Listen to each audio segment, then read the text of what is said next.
नमस्कार, मैं हूं आपके साथ सोनिया। उत्तराखंड की खास खबरों की ओर रुख करेंगे।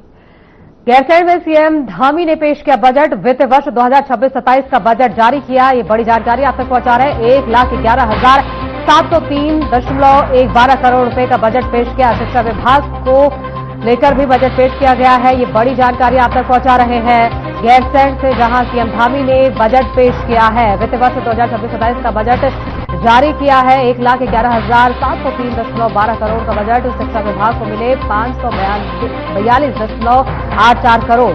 तो ये बड़ी जानकारी आप तक पहुंचा रहे हैं गैरसैंण से, जहां सीएम धामी ने बजट पेश किया है। वित्त वर्ष 2026-27 का बजट जारी किया है। तो 1 लाख से ज्यादा का बजट 542.84 का शिक्षा विभाग को बजट मिला है। तो ये बड़ी जानकारी आप तक पहुंचा रहे हैं गैरसैंण से, जहां सीएम धामी ने बजट पेश किया है। वित्त वर्ष 2026-27 का बजट जारी किया है। 1,11,000 से ज्यादा करोड़ का ये बजट शिक्षा विभाग को 542 से ज्यादा करोड़ का बजट मिला है। ये बड़ी जानकारी आप तक पहुंचा रहे हैं। सीएम धामी ने बजट पेश किया है। वित्त वर्ष 2026-27 का बजट जारी हो गया है। 1,11,703.12 करोड़ का बजट पेश किया है। शिक्षा विभाग को भी भारी भरकम बजट मिला है। पेयजल विभाग को भी भारी भरकम बजट मिला है।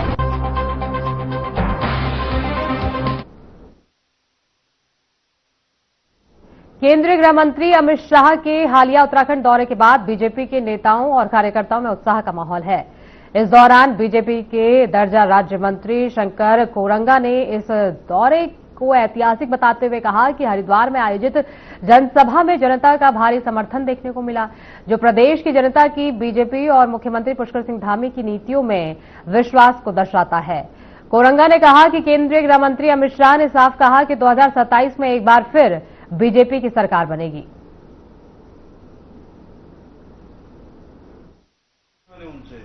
अमित शाह जी का जो कार्यक्रम था बहुत ऐतिहासिक था। जनता अपार उत्साह था। आप मैं तो वहां था उसमें कार्यक्रम में अपार भीड़, अपार उत्साह लोगों के अंदर था।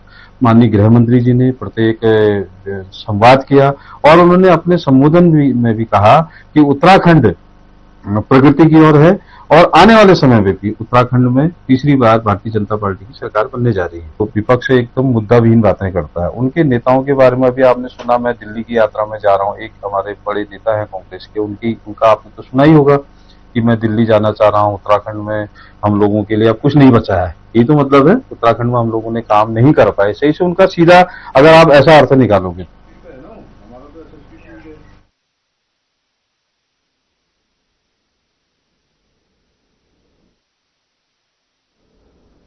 उत्तराखंड सरकार में कैबिनेट मंत्री सौरभ बहुगुणा ने विपक्ष से अपील की है कि वे सदन की गरिमा बनाए रखें और कार्यवाही को सुचारू रूप से चलने दें। उन्होंने कहा कि पिछले साल राज्यपाल के अभिभाषण के दौरान विपक्ष ने काफी हंगामा किया था, जो प्रोटोकॉल का उल्लंघन था। मंत्री ने कहा कि इस बार बजट सत्र में विपक्ष को राज्यपाल के अभिभाषण के दौरान सरकार के विजन को सुनना चाहिए और उस पर सार्थक चर्चा करनी चाहिए।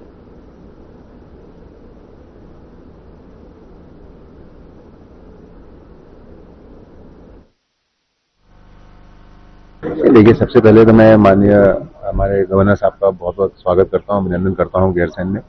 और आज अब उनका अभिभाषण होगा, वो सरकार के पूरा विजन ले आउट करेंगे। और विपक्ष के सारे मित्रों से निवेदन है, पिछली बार जिस तरीके से ऑनरेबल गवर्नर का प्रोटोकॉल का ध्यान नहीं रखा गया था और उनके अभिभाषण के बीच में विपक्ष के माध्यम से बहुत ज्यादा अवरुद्ध किया गया उसको, तो इस बार ना किया जाए। और जहां तक बजट का बात है, बजट देखिए उत्तराखंड सरकार का पिछले 4 साल में जब भी बजट पेश किया गया हुआ है, उत्तराखंड की जन भावनाओं को सम्मानित करने का बजट रहा है, उत्तराखंड की मातृशक्ति को, युवाओं को सशक्त करने का बजट रहा है, किसानों की आय बढ़ाने का बजट रहा है।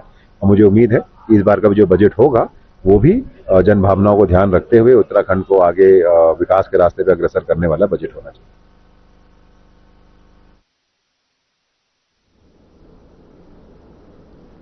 राज्यपाल के अभिभाषण के साथ गैरसैंण में विधानसभा बजट सत्र की शुरुआत हो गई है, लेकिन सदन के भीतर राज्यपाल के अभिभाषण के दौरान भी विपक्ष का हंगामा लगातार जारी रहा।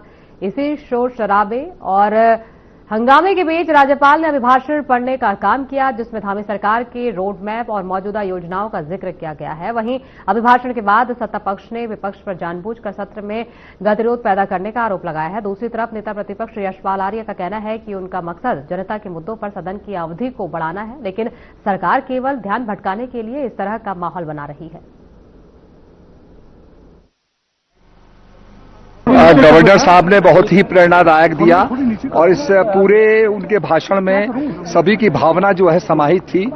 गांव वाले की, छोटे आदमी की, किसानों की सारी भावना को समाहित करते हुए हमारे गवर्नर साहब ने जो है अपना संकल्प पढ़ा और अपना अभिभाषण पढ़ा। और निश्चित रूप में विपक्ष तो विरोध करता ही है, वो रहे, उनको भी रहना चाहिए था, क्योंकि उनके लिए भी बहुत कुछ कहा गया है इसमें। और मैं ये भी आग्रह करना चाहता हूं कि आगे इसको डेवलप करने के लिए, वाइब्रेंट इसको एक डेस्टिनेशन बनाने के लिए मैंने विधानसभा अध्यक्ष जी से प्रार्थना की है। देखिए, राज्यपाल जी का अभिभाषण बहुत ही शानदार रहा है और ये सरकार ने जिस प्रकार से विगत वर्षों में कार्य किया है उसकी पूरी रूपरेखा रही है और ये सारे कार्य धरातल पर इम्प्लीमेंट हुए हैं। और मुझे लगता है कि इसीलिए शायद विपक्ष को विकास रास नहीं आता, इसीलिए वो राज्यपाल के अभिभाषण का बायकॉट करके और शोर शराबा करते हुए बाहर निकल गए, जो कि मैं समझती हूँ कि विपक्ष का एक गैर जिम्मेदाराना रवैया है, बहुत ही दुर्भाग्यपूर्ण है। मुझे लगता है कि उत्तराखंड की जनता जिन्होंने उनको चुनकर यहाँ भेजा है, निश्चित रूप से उनको भी ये घटना देखते हुए बहुत दुख हो रहा होगा। इस ढंग से परिभाषित करती है, ये उनका अपना दृष्टिकोण है, लेकिन हमारी मंशा, हमारा इरादा स्पष्ट रहा है। हम प्रदेश के जो मुद्दे हैं उन मुद्दों के संदर्भ में बात करना चाहते हैं और बात तभी होगी, चर्चा तभी होगी जब सत्रावधि बढ़ेगी। मैंने स्वयं मुख्यमंत्री जी, माननीय मुख्यमंत्री जी को पत्र भी लिखा, उनसे अनुरोध भी किया है कि सत्रावधि बढ़ाई जाए।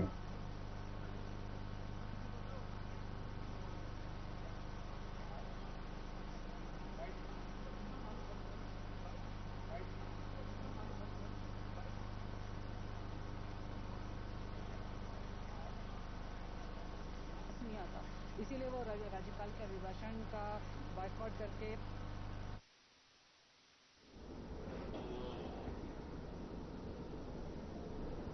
उत्तराखंड विधानसभा बजट सत्र के पहले दिन विपक्ष ने जोरदार विरोध प्रदर्शन किया, तो वहीं इस दौरान कांग्रेस विधायकों ने भराड़ीसैंण विधानसभा की सीढ़ियों पर बैठकर सत्र की अवधि को लेकर विरोध जताया और नारेबाजी करते हुए कहा कि प्रदेश में भ्रष्टाचार, बेरोजगारी और विकास जैसे गंभीर मुद्दे हैं जिन पर विस्तृत चर्चा होनी चाहिए, लेकिन सरकार ने सत्र की अवधि बहुत कम रखी है, जिससे इन मुद्दों पर गंभीर चर्चा संभव नहीं हो पाएगी।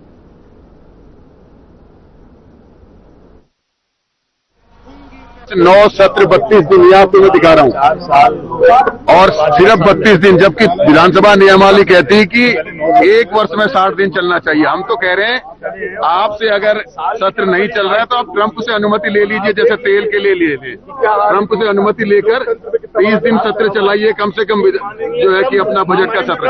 सरकार ने आज हद कर दी, परंपरा और प्रोटोकॉल दोनों का उल्लंघन। महामहिम राज्यपाल के अभिभाषण पर चर्चा से पहले ही बजट पेश। जिस प्रकार से सत्र चल रहा है, लगातार हम देख रहे हैं कि राज्य सरकार सवालों से बच रही है। नियमावली के हिसाब से विधानसभा की कम से कम साल में 60 दिन चलना चाहिए, लेकिन इन्होंने 4 साल में मात्र 32 दिन चलाया है। तमाम मुद्दे होते हैं, तमाम ज्वलंत कार्य होते हैं जो क्षेत्र के हम अपने विधानसभा के पटल में रखने का प्रयास करते हैं, लेकिन जब समय ही नहीं मिलता तो क्या कर सकते हमारे। और जिस प्रकार से प्रदेश में बदहाली है, कानून व्यवस्था पूरी तरीके से ध्वस्त हो चुका है। महिला सुरक्षा में हम इतना महिला उत्पीड़न हो रहा है कि उसके कोई हद नहीं है। अंकिता भंडारी आज भी न्याय के लिए जो है बहन की आत्मा भटक रही है। उत्तराखंड की ग्रीष्मकालीन राजधानी गैरसैंण के भराड़ीसैंण स्थित विधानसभा भवन में विधानसभा का बजट सत्र शुरू हो गया है। सत्र की शुरुआत सुबह 11 बजे राज्यपाल के अभिभाषण से हुई, जिसमें उन्होंने राज्य सरकार के पिछले 1 साल की उपलब्धियों और आगामी योजनाओं का विस्तृत विवरण सदन में रखा, जहां इस दौरान राज्यपाल ने सरकार की नीतियों, प्राथमिकताओं और आगामी विकास योजनाओं पर भी प्रकाश डाला।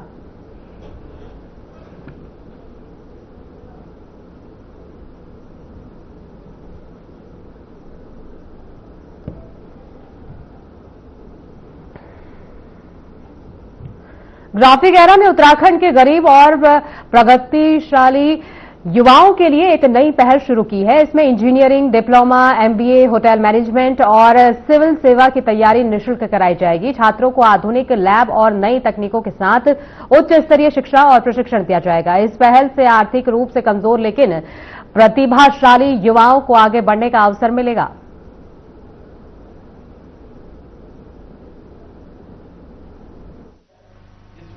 जब भी स्विट्जरलैंड जाता हूँ, कैसे इंडियन रेस्टोरेंट में जाता हूँ, तो वहाँ का जो शेफ होता है वो हमेशा गढ़वालिया कुमाऊं से होता है, उत्तराखंड से होता है। अभी मेरे एक मित्र जापान में गए तो मैंने कहा अपने खाने का कैसे किया हुआ, आप वेजिटेरियन है? उन्होंने कहा उस क्षेत्र में खाली एक ही रेस्टोरेंट था, उसको सारे उत्तराखंड के लोग चला रहे थे। जर्मनी में मैं गया, ऑक्सफोर्ड में मैं गया, हर जगह मुझे उत्तराखंड वाले ही मिले। तो ये एक ऐसा क्षेत्र है जिसमें हमारा परचम लहराता है उत्तराखंड का, लेकिन जितने भी लोग गए वो अपार संघर्ष करके आगे बढ़े। जर्मनी में मैं गया, ऑक्सफोर्ड में मैं गया, हर जगह मुझे उत्तराखंड वाले ही। उत्तराखंड में नर्सिंग भर्ती को वर्षवार कराने और लंबित मांगों को लेकर नर्सिंग एकता मंच के बैनर तले अभ्यर्थियों ने महिला दिवस पर रैली निकाली। बता दें कि ये रैली भेल चौक से मुख्यमंत्री आवास तक निकाली गई, जिसमें बड़ी संख्या में बेरोजगार नर्सिंग अभ्यर्थी और कर्मी शामिल हुए। जानकारी के मुताबिक मंच के सदस्य पिछले 94 दिनों से एकता विहार में धरना दे रहे हैं।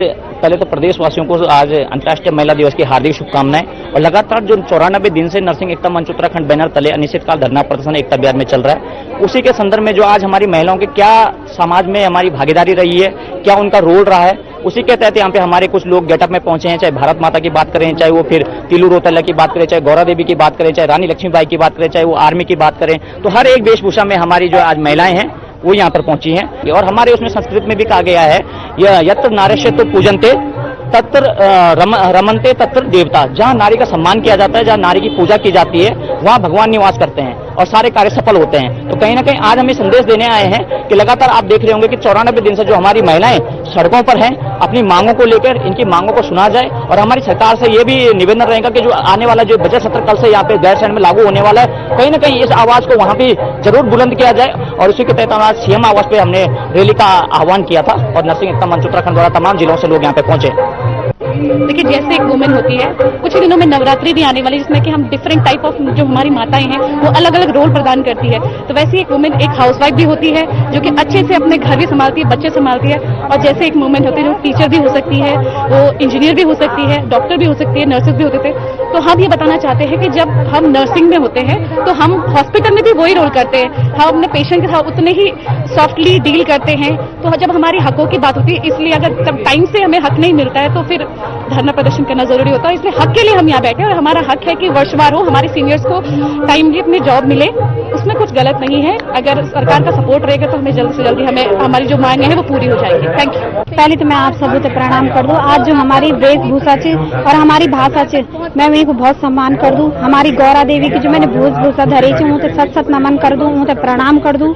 तो आप सब भी जानता होला कि गौरा देवी को इतिहास आप सब को पता हो। चिपको आंदोलन में जौन अहम भूमिका निभाई है, तो गौरा देवी के उत्तराखंड की चमोली जिले से थी वहाँ। तो उन अपना जो गांव का जंगल था वो तो काटने से बचा छो। तो मेरे आज मंत्री जी, स्वास्थ्य मंत्री जी और धन सिंह रावत जी दुइयों से हाथ जोड़ी विनम्र निवेदन छे। कोई कटाक्ष नहीं छे, कोई आरोप नहीं छे, कुछ नहीं छे, बस विनीत कन्नू में कि आप हमारा बारे में सोचा और हम होते कुछ आज महिला दिवस पर कोई ना कोई उपहार चाहे लिखित रूप में हो, आप लोग आवा और यखम आवा और हम तक कुछ ना कुछ आज समझ में मेरे बहुत गिनती चूँ चरण स्पर्श करी मैं हूँ आज यखम आग्रह करनी चाहिए। मैं संक्षिप्त में यही कहना चाहूंगी, जिस तरह से हम नर्सिंग प्रोफेशन में आने के बावजूद अपने घर परिवार के साथ साथ हॉस्पिटल की जिम्मेदारी भी बहुत अच्छे से निभाते हैं, तो मेरा माननीय स्वास्थ्य मंत्री जी से बस एक छोटा सा आग्रह है, ये महिला दिवस की अंतर्राष्ट्रीय जो महिला दिवस है उस दिन हमें एक लिखित आश्वासन दे दे, जिससे हमें भी ये उपहार स्वरूप मिल जाए कि हमारी भर्ती जो है वो वर्षवार ही होगी। वक्त हो गया एक छोटे से ब्रेक का। ब्रेक के बाद फौरन लौटेंगे, बने रहिए हमारे साथ।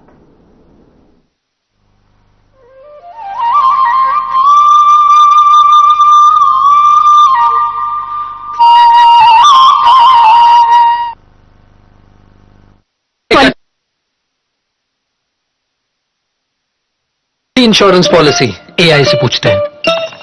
एक ऐसी पॉलिसी जिसमें प्रीमियम पेमेंट हो लिमिटेड पर इनकम आती रहे लाइफ टाइम। LIC का जीवन उत्सव। एक ऐसी पॉलिसी जो दे होल लाइफ इंश्योरेंस कवर भी। LIC का जीवन उत्सव। वाह, चलो तो LIC की जीवन उत्सव पॉलिसी ही लेते हैं। मैं भी तुमसे यही कह रही थी, LIC का जीवन उत्सव। लाइफ टाइम सेलिब्रेशन मनाइए LIC के जीवन उत्सव के साथ। फ्यूचर सेट है।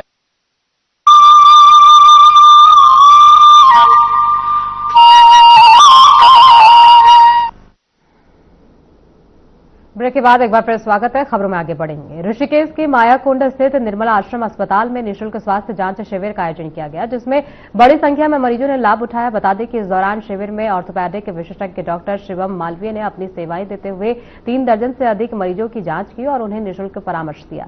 इस दौरान मौके पर शिविर में मरीजों को उनकी बीमारी के अनुसार उपचार और दवाइयों की जानकारी भी दी गई।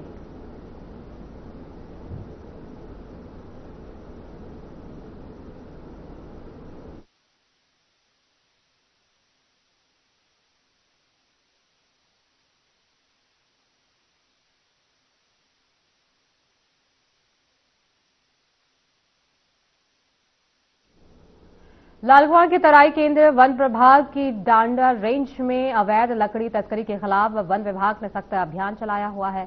वन क्षेत्राधिकारी रूप नारायण गौतम के नेतृत्व में टीम लगातार गश्त और चेकिंग कर रही है। पिछले 6 महीनों से अवैध लकड़ी ले जा रहे करीब 440 से 50 वाहनों को सीज किया गया है, जिसके साथ ही 1 दर्जन से अधिक तस्करों के खिलाफ मुकदमा भी दर्ज कर उन्हें गिरफ्तार कर जेल भेजा गया है। वन विभाग ने हरियाणा में छापेमारी कर एक काथा फैक्ट्री में लगभग 600 नग खैर की अवैध लकड़ी भी बरामद की है।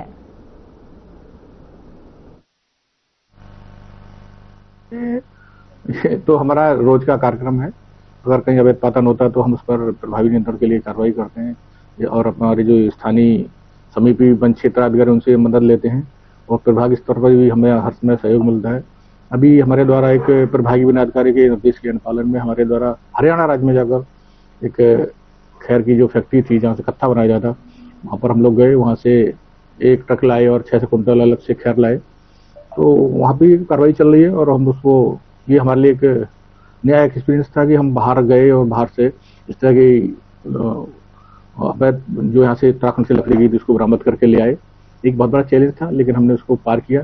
वो हमारे सभी के सहयोग से और हमारे जो प्रभागी वन अधिकारी महोदय हैं उनके उचित दिशा निर्देशों पर हम इसमें सफल हो पाए।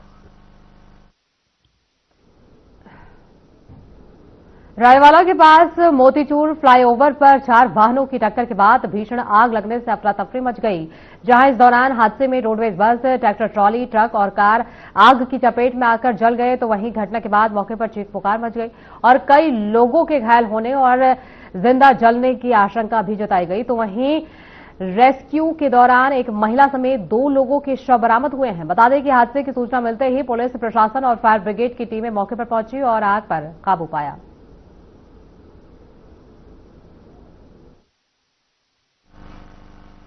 मोतीचूर फ्लाईओवर पर एक दुर्घटना हुई है। इस सूचना पर जब पुलिस मौके पर पहुंची तो ये जानकारी मिली कि एक ट्रैक्टर ट्रॉली जो कि देहरादून से बिजनौर की ओर जा रही थी, उससे एक बस की टक्कर हुई। उस बस के पीछे एक स्कॉर्पियो और उसके पीछे एक 22 टायर ट्रक और उसके पीछे एक स्कॉर्पियो, इन सब की आपस में टक्कर हुई। ट्रैक्टर ट्रॉली में सवार एक महिला की मौके पर ही मृत्यु हो गई। स्कॉर्पियो में सीएनजी सिलेंडर के फटने के कारण बस में और स्कॉर्पियो में दोनों में आग लग गई थी, जिसे कि फायर टेंडर की मदद से बुझाया गया।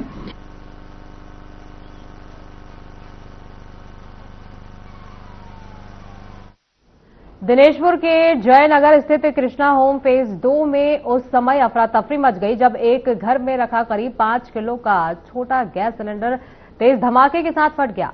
जानकारी के मुताबिक हादसे के समय घर में मौजूद 7 साल का बच्चा बाल बाल बच गया।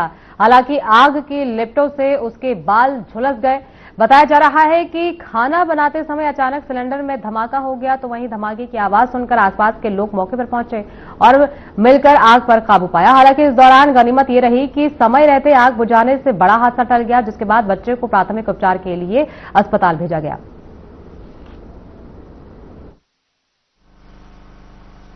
सिलेंडर, ये छोटा सिलेंडर था, फट गया और हम लोग ऐसे ही है, गरीब गरीब। आप 2 पैसे भी नहीं थे मेरे पास, 2 लीटर मैंने गैस भरा के लाई, तो 2 लाख पता नहीं कैसे मैं ऊपर मसाला पीसने चली गई, तो उसका कैसे आग आया और नीचे आते आते तो ऐसा हम लोग बाहर निकलते ऐसा आवाज आया, मेरा नाती जलने से बच गया। मेरा नाती को कैसे हो गया, बाल जल गया, गर्दन में चोट आ गई, हल्का फुल्का थोड़ा चोट, मेरे 4-5 शीशे टूट गए, सब बहुत नुकसान हुआ है। मगर था कंपनी से जॉब करके आया था, नाइट ड्यूटी से जॉब करके आया था, अंदर सो रहा था, तो अचानक से आग लगी, तो आँख खुली मेरी, अब पूरा धुआं हो गया। तो मम्मी को आवाज दिया, मैंने बुलाया नीचे, मम्मी जल्दी आओ, आग लग गई। तो आग बहुत ज्यादा हो गई थी, बहुत तेज आग गई थी। मैंने मम्मी से बाहर भागो आप लोग बाहर भागो। फिर मैं अंदर गेट वाला दरवाजा बंद करके मैं अंदर ही हो गया, मम्मी लोग को बाहर भगाते तब तक भांजे के पूरे लग गई, आग लग गई। भांजे थोड़ा चोट लग गई है सर पे और जहाँ गर्दन पे।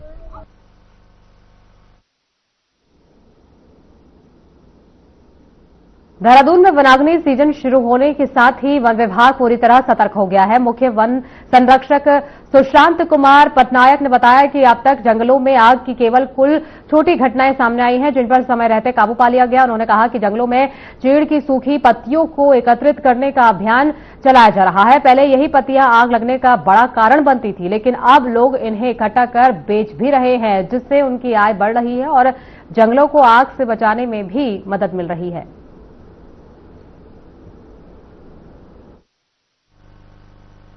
देखिए, जो हमारी वनाग्नि काल है 15 फरवरी से भले ही शुरू हो रहा हो, परंतु स्थिति वर्तमान में नियंत्रण में है और किसी प्रकार की भयावह स्थिति नहीं है वर्तमान। जैसे कि मैं पूर्व से भी कह रहा हूं कि वन विभाग स्तर पर, फील्ड स्तर पर, वन प्रभाग स्तर पर और प्रत्येक जिले में पूर्ण तैयारी है। हमारी मॉक ड्रिल एक्सरसाइज के माध्यम से हम अपनी तैयारी को पिछले माह भी जांच परख लिए हैं। उसके अलावा जन सहभागिता के माध्यम से, स्थानीय संस्थाओं के माध्यम से चीड़ पिरूल एकत्रीकरण का कार्य भी प्रारंभ किया जा रहा है, ताकि चीड़ वनों में जो अत्यंत संवेदनशील होते हैं वहां पर वनाग्नि की घटनाएं कम से कम घटित हो।